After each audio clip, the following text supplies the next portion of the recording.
Hello, denizens of frugality. It is I, Ronnie, your humble blogger and occasional talking head.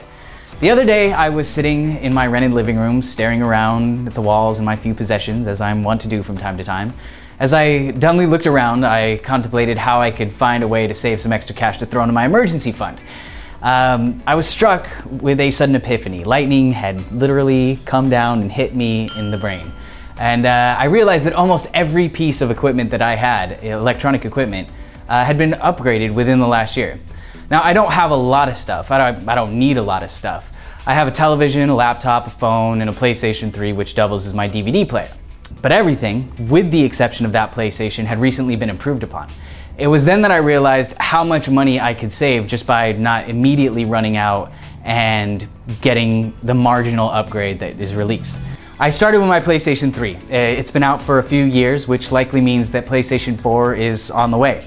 I usually go out and spend about $600 plus on the newest hardware as soon as it's released because I am a huge nerd. But this time I'm gonna go without for a while, as long as I can possibly stand it. I'll still eventually get one, but I'm just going to wait for the big price drops. Then I looked at my television, 55 inches of pure flat-screened ambrosia. It's my baby. I love it, I really do.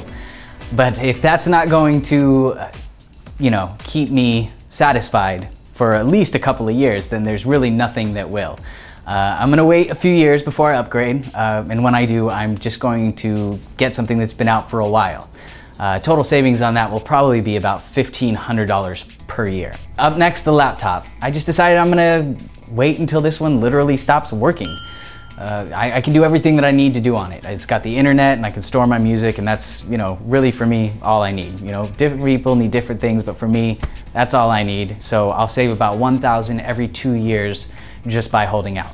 Then there's my phone, my iPhone. I love it, and that's why this was so difficult. I'm due for an upgrade, according to my provider, but that upgrade is going to cost me just a mere $600. And I thought about it, and other than not being able to find a valid reason to actually get the upgrade, I can't even find a real reason to keep the phone that I have. So what I'm gonna do is this time, when my contract is up, I'm just going to downgrade to a basic talk and text plan with no internet because I've already got my laptop for that. So instead of spending $600 to upgrade, I'm actually gonna save the same amount per year just by cutting back. All in all, my yearly savings will come out to around $2,200 simply by not immediately upgrading every time a new model is released. It's a ridiculously easy and I think tragically overlooked way to increase your savings. So, what do you think?